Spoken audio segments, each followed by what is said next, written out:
maybe it's okay that it never gets easier because I really am trying to be present. I want to be really listening and digging into what they're saying and asking follow-up questions. But I've also got these 3 or 4 big topics, and I've also got a clock going, and I haven't quite figured out how to balance both of those things because I'm very aware that they've gifted me these, this hour of their time, and I feel a real responsibility to make something valuable out of it. Hi, I'm Bob Mathers, and welcome to The Growth Mixtape, a podcast where I talk to the most interesting people you might not have come across yet. I find that these conversations give me new insights and perspectives about topics I didn't know existed. These conversations might not seem to have a lot in common at first, but just like songs and a mixtape, they create something memorable and emotional. So this is a fun little bonus episode where my producer Amy and I chat about the podcast and explore what we've learned from our first 20 episodes. This conversation actually turned out to be a lot more emotional than I expected. Since getting sober a couple of years ago, I felt this sense of urgency to make the most of this last season of my career. I want to do more things that scare me, be more curious, get outside my comfort zone, and see what else is possible. And I think a lot of us feel this way, but we get stuck. Where do I start? What will people think? What if I suck? But here's the thing, every one of my guests has felt this way. They're ordinary people that have done extraordinary things, and their stories make anything feel possible. Now, one thing I was really hoping for that hasn't happened yet, I thought it would get easier. These conversations still scare the shit out of me. But I think that's okay. If we keep expanding our comfort zone, then stepping outside it is always going to be scary. And maybe that's how we know it's worth doing. Please enjoy Amy and Bob. Hi, Amy. I've called you my wizard behind the curtain because you're the producer that makes all of this stuff actually sound, well, what I've been told is really good. So yeah, thank you. This is going to be a bit of a different episode, but I thought we'd have a conversation about how the podcast is going and what we've learned so far. And I get a chance to sit in on the other side of the table for a chance, which is kind of cool. Well, I think it's great. And I'm excited to chat about your experience as a podcaster so far. Yeah. So where do we begin? So why don't we start with why you decided to start a podcast? Many people say they would like to do it. Some even have a title that they had in mind, but often they don't go much beyond that. So what was your motivation or driving force to really get started? That is so hilarious you asked me that because I was reflecting on this conversation, preparing for it. And I'm like, I don't even know how the hell this started. Whose idea was this? Where did this come from? But I think it really stemmed from, basically I'm a kid of the, I'm a kid of the 70s. So I grew up watching WKRP. I get a chance to have my own radio show. It just sounded kind of cool. And, it's not very hard to get started. But the big thing was I was talking to Trisha Mumby, who was one of our earlier guests in episode 2 or 3. And she's like, oh, you should talk to my friend Amy. And you and I talked and you made it feel really easy. And so that's why I did it. It just sort of was something that I was curious about whether I could do. It sounded fun. And I was on this thing where I'm trying to do more things that kind of scare me a little bit. And it was a conversation with you that was sort of the spark and said, okay, let's try this out. Well, I'm so glad that you ended up doing it after we talked. What was the thing that started you doing the more things that you're curious about? Yeah, well, honestly, it probably stems back to quitting drinking back about 2.5 years ago. The first year was basically getting through all the firsts and trying to prove to myself that I could do it. Like the first long weekend, the first hockey tournament, the first boys weekend, the first concert, these things that would always be like really, boozy affairs. And then the second year was sort of like, oh, it turns out these things can be just as much fun. And then I started feeling this kind of pull to make up for lost time. Like, oh my God, I have got 7 days a week to be productive instead of 5 days a week when I'm not partying or hungover and riddled with anxiety. And so I think it really does stem back to that. And the podcast is just one of the things that I've done in addition to other things that I've started with my business. But it's the thing that I thought, yeah, this is probably something I couldn't have done a couple of years ago, but let's give it a shot. That's a good question. I hadn't thought about that until now. Well, I'm glad you did it. I think your show is very unique in the sense that the topic is broad, but you don't seem to find it intimidating in the sense of how do I keep it all in a little circle kind of thing, because you really just want to talk to interesting people that do interesting things. So what excites you about that? Well, there's lots of it that scares the shit out of me and intimidates me. So I'm glad it doesn't always show. You know, some of the best advice I got, and maybe this was from you, I don't even remember where it came from. I'm sure it was from you, was don't worry too much about what it's about. Just start having conversations, press record, and what the podcast is about or what it was meant to be about will sort of reveal itself after a dozen episodes or something. And I do spend a lot of time trying to figure out what the fuck is this thing about? Like, why would anybody listen to this? But that was the best advice I ever got, because if I hadn't had that, I would still be sitting here trying to think. I think I'd be stuck where most people get stuck. It's like, there's 5 million podcasts on Spotify. What have I got to say that somebody hasn't said before? Why would anybody care about what I think? What am I going to say that's unique or special? What kind of value can I deliver? And it's the reason I haven't written a book. It's the reason I don't do a lot of speaking. It's just like, because I get paralyzed by this. And I love the idea of just get started. Like, just press record, start having conversations. So that's the part of it. The other part of it, though, too, is that I think, you know, I talked about those 5 million podcasts on Spotify. 80% of those probably have less than 40 episodes. So if this is going to be something that I want to sustain, there have to be conversations that I'm genuinely excited to have and curious about. So if I'm doing it for somebody else, if I'm doing it for an audience, if I'm trying to deliver value in a certain way, I just feel like my enthusiasm is going to die out. So I've got to just chase my curiosity. And that's probably the only way that I can sustain this. At least that's how I've approached it so far. Well, I think it's a good approach. I think authenticity and curiosity and consistency is a big thing in the podcasting world. And you've been doing great so far. And I like the general nature of it because there's no order, which is kind of nice. If someone finds a topic they're interested in, they can just listen, and then they can listen to something else, and they can listen to podcast number 8 or 2, or it doesn't matter how they listen to it. So I think it's freeing for a listener. So there's a lot of wisdom in that sort of statement. A couple of things. One, this also coincided to me binging on Rick Rubin and his book, The Creative Act, which flies in the face of virtually everything I do when I work with founders and CEOs. Because in my work, it's all about who's your audience? What do you have to deliver? What are their problems? What value can you deliver that's unique to you that nobody else can do, etc. And Rick Rubin's point is your audience is the last thing you should be thinking about. If you make art for yourself, then it will be authentic and it will connect with people. And it's not about, you know, having 1 million followers. It's about finding your 1,000 true fans. So be true to yourself, find something that you care about, and, you know, people will find you. And so I always think about that because I spend so much time thinking, like, why would anybody listen to this? Like, should I be providing, like, you know, Tim Ferriss, like 5 useful tips out of every episode? I'm like, I can't do that. I don't know.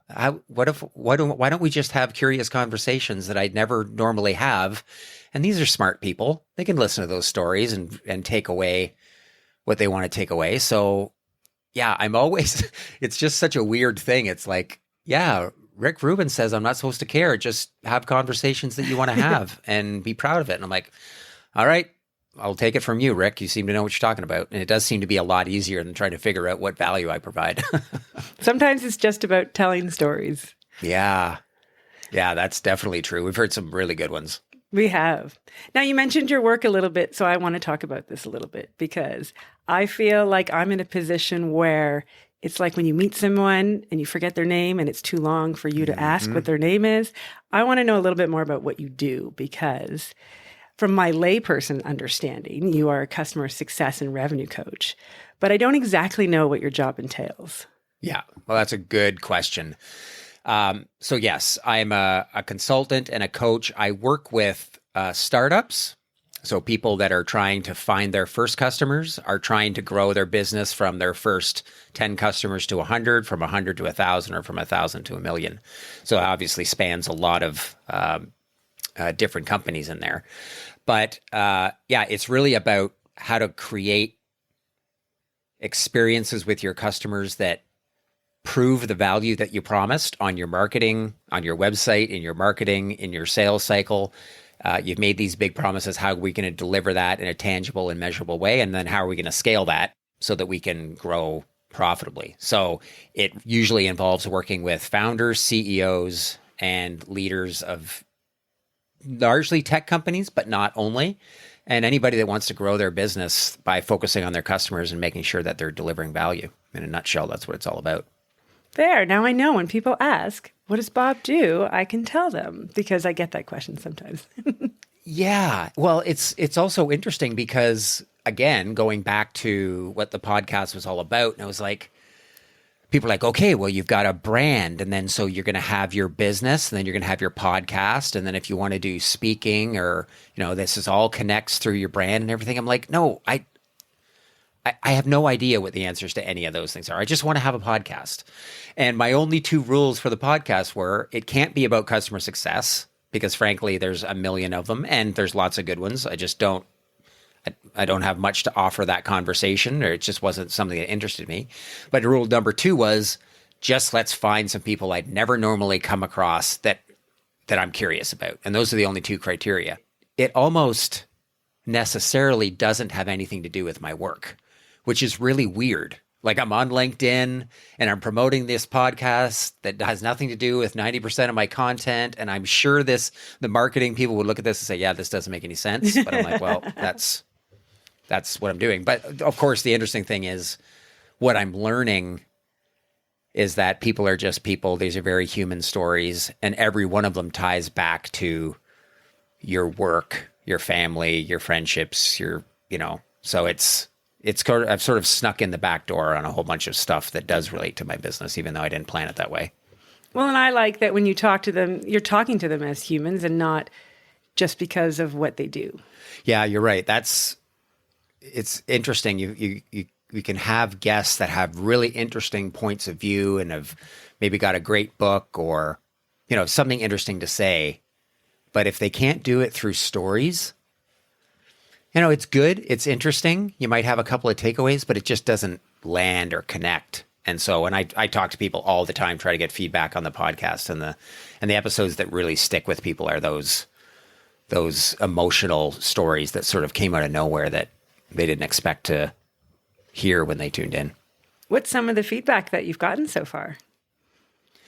Well, yeah, it's funny. We're about 18 episodes in, so I did go to a few people and ask them, because it's always kind of a weird thing. It's safe to say, Amy, that you and I are the only people that have listened to every episode. Not my wife, not my best friends, and they don't really want to say that. But I'm like, I really wish I could see the names on the spats on Spotify and Apple so I could tell definitively. But sometimes I plant little Easter eggs about my friends and stories in the episodes, that if I know that episode comes out and a couple of weeks later they haven't texted me going like, "Hey, dude, why did you say this about me?" Like, if they haven't, or they'd be like, "Hey, I love that story you told about, that thing." And I know if they don't say anything, yeah, you haven't listened to this, dude, and you're not listening to it. I love that. I know. I would just want to know the names of my extended family or whatever if they're listening. Other than that, I don't need the names. Yeah.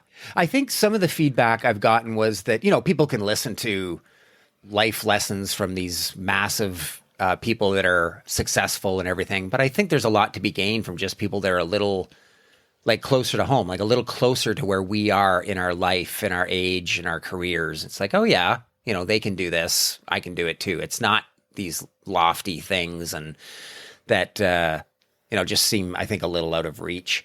And I do think that people just sort of appreciate the fact that there's not always a real lesson in it. We're just going to share some stories. And it's interesting. I talk to people all the time, and what they take out of episodes is very different than what I take away, which means that maybe it's not my job to tell you what it means, that we can all take away our own things from it. And even that those things will change over time.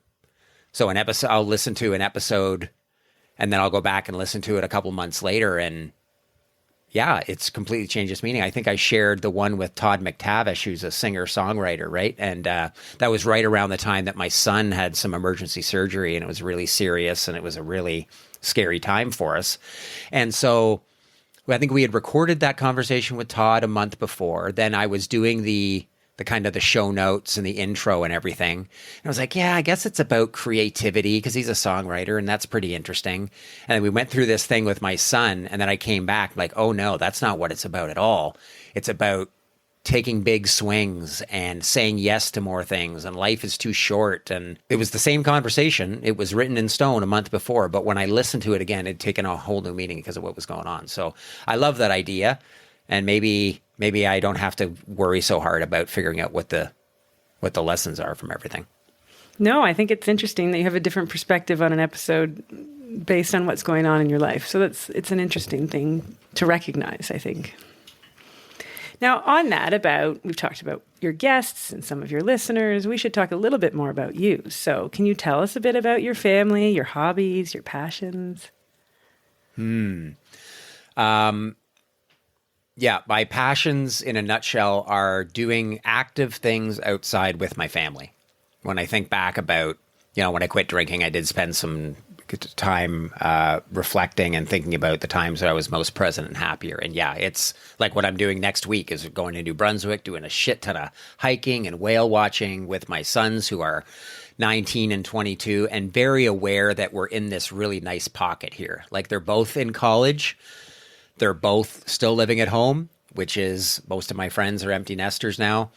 And there's this pocket here, and I don't know how long it's going to last. So spending as much time doing things like that with them and with my in-laws and up at the cottage, man, that's how I tend to prioritize my time is, and I suck at golf, but if my kids ever open the door to be like, hey, Dad, and they're just like, you want to come golfing, Dad? Because I suck at it. But just the chance to spend 3 hours outside around chasing my ball through the woods with them is, it's a dream come true, even though I usually only last about 15 holes because I give up. But it is about spending time with the people, though, and not always about what you're doing. And other that passions, like I just play guitar, and my wife is awesome, and she's doing a lot of painting and sort of, so we're just sort of settling into this. I don't know if you I think about my life in kind of decades usually, right? It's like your kids are less than 10 and then they're teenagers. And now they're in their 20s, and it's coinciding with Jill and I kind of doing different things with work. And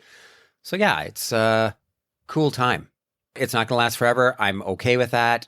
Things change, no problem.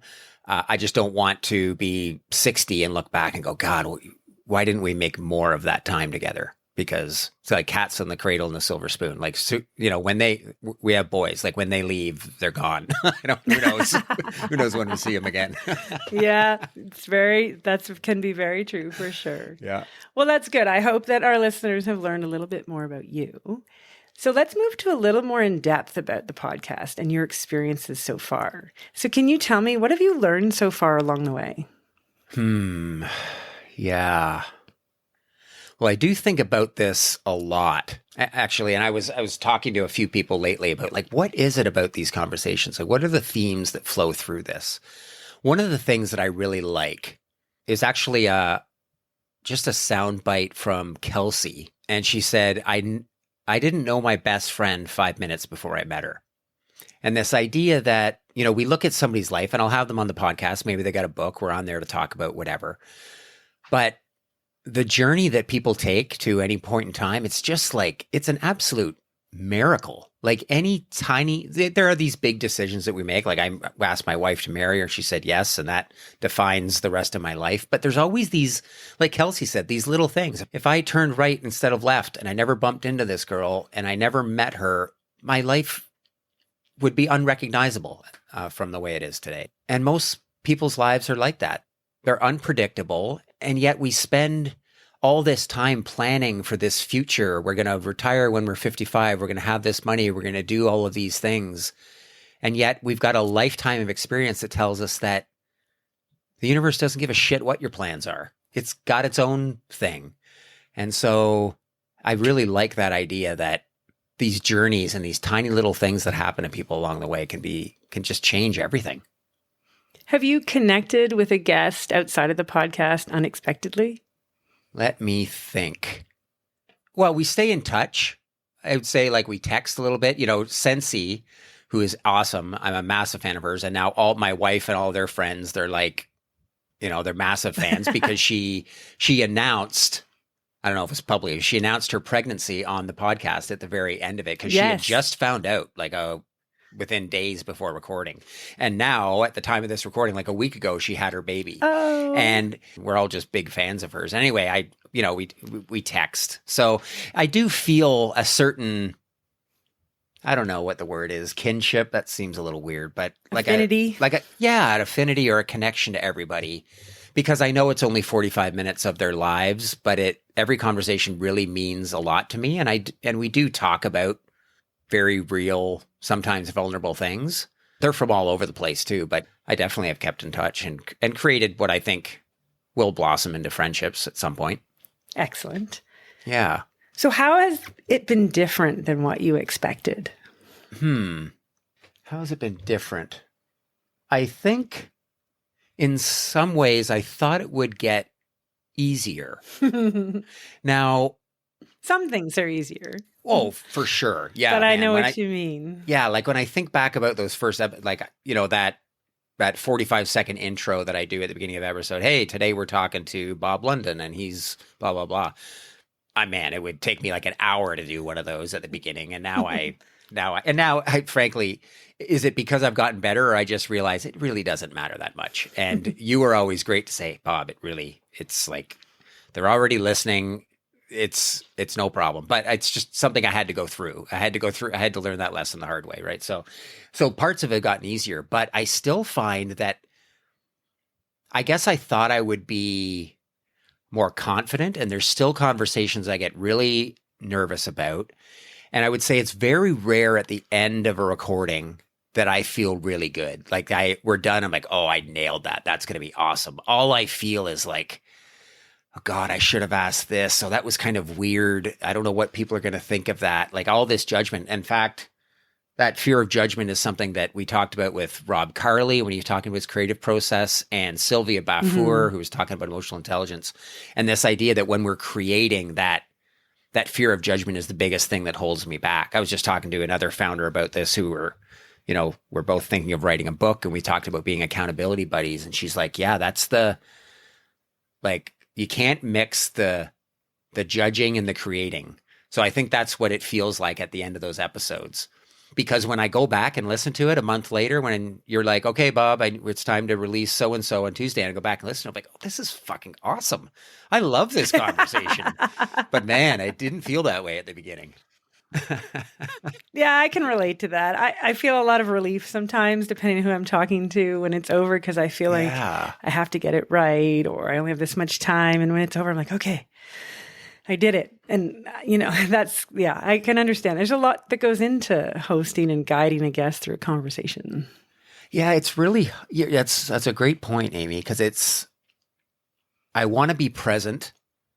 I want to be really listening and digging into what they're saying and asking follow-up questions. But I've also got these 3 or 4 big topics, and I've also got a clock going, and I haven't quite figured out how to balance both of those things, because I'm very aware that they've gifted me these, this hour of their time, and I feel a real responsibility to make something valuable out of it. Maybe it's okay that it never gets easier, because I really am trying to be present, and it's just not a very human thing to be able to do that and focus on something else at the same time. I don't think there's an end game with this. We keep getting better. We learn new things, that kind of thing. So on that, what is the most challenging thing you find about podcasting? Yeah, good question. I think it is, again, this responsibility I feel to make good use of the hour time that they've given me. And it's interesting when you ask that. I guess I feel a greater responsibility to my guests than I do about my audience. It's like maybe the audience could be like, yeah, this sucks. I can pause. I can fast forward. Like, it's easy for them to opt out. I'm going to listen in 2.5 times so I can get this done. Yeah, for sure. So I guess I feel a greater responsibility to my guests to try to create something that they want to share and that they're proud of. Well, I think that's probably the right thing to be doing because the faceless listener is hard to put that much care into. You want to make sure your guest has a good experience so that they can tell good stories. Yeah. The other thing too is I don't know how to promote a podcast. Like I'm on LinkedIn. LinkedIn is the only social media I'm on. I've never found out about a podcast on LinkedIn and be like, oh yeah. Like for one thing, how am I going to do that? I'm reading it on my desktop. Now I'm going to go to open my app on my phone and search. It's just like really weird. So I know that's not the best way to promote it, but I'm not on other social media and it's just kind of weird. And I guess I'm just going to, like, people are just magically going to find me, Keith Richards is just going to text me one day and say, hey, I heard you got a podcast. I'd like to be on it. And it's going to go viral and explode. Like, I have no idea how this is supposed to work. I agree. It has to be about the guest, and the listenership just is part of it that comes later. Yeah. So we talked about some challenges. What I really want to know is, what part about podcasting do you enjoy the most and why?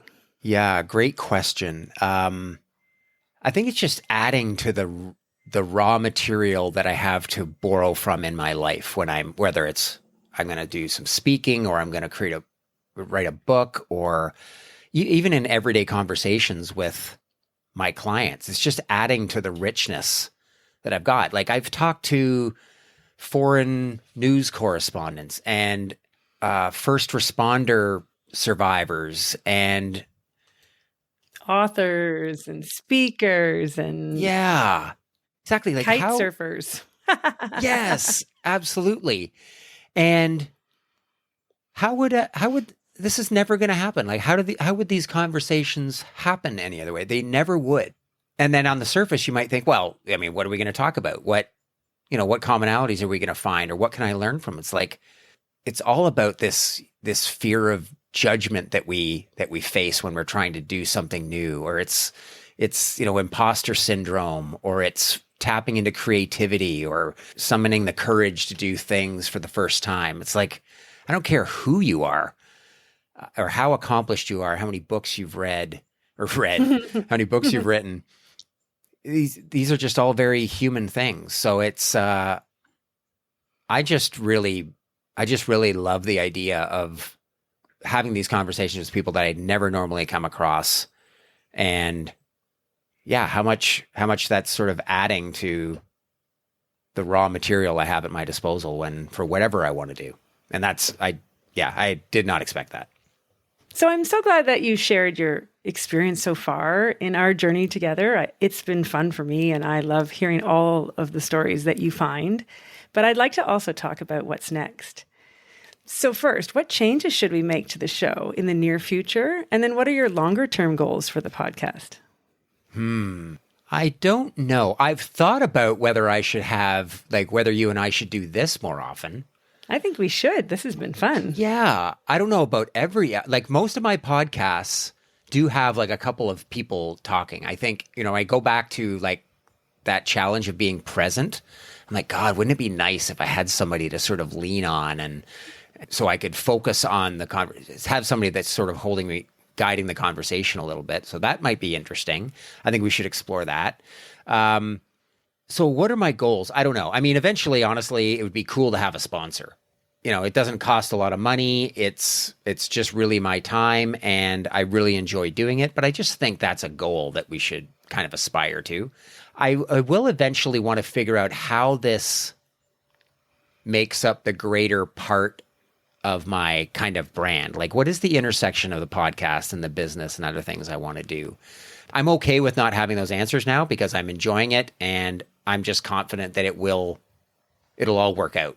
And as I said, stick to chasing our curiosity and having conversations that are genuinely interesting, then that's a good thing. I mean, how can that be a bad thing? Its purpose and in the greater whole of what I want to do with my life will become clear. And I do think these conversations, there's just, who knows where they're going to lead.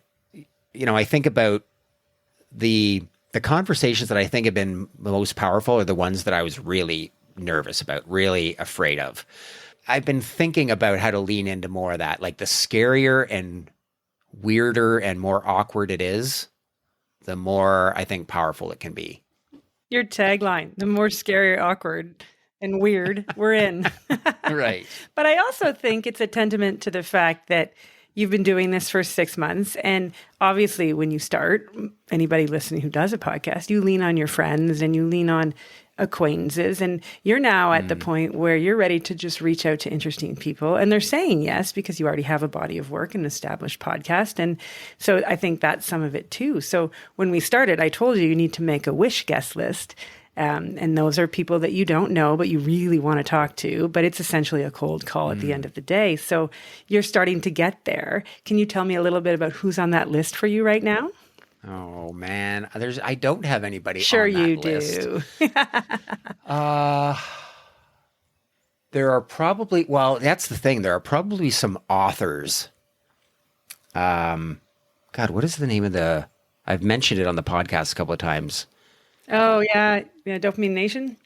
Yes, Dopamine Nation and Super Communicators by Charles Duhigg. So some of these books that I've read and that have really left a lasting impression on. Now, these are people that I only know because they were probably on Armchair Expert with Dax Shepard, which is like a top 10 podcast in the world. So, they launch a book and they go on them and Joe Rogan and, It's the new circuit. We're going to insert you into the circuit. It'll be fine. Yeah, that's right. So there's probably some big names on there, but you're right. I haven't gone back to that list. I remember you telling me to make it when we started. I will go back to it. And there are probably, maybe not all of the names on there, but there's probably some that I'd be like, yeah, okay. What the hell? All they can do is say no. That's right. You're ready to give it a try. I think that's a good thing. That's great advice. I like that. I want to dust that list off. That's right.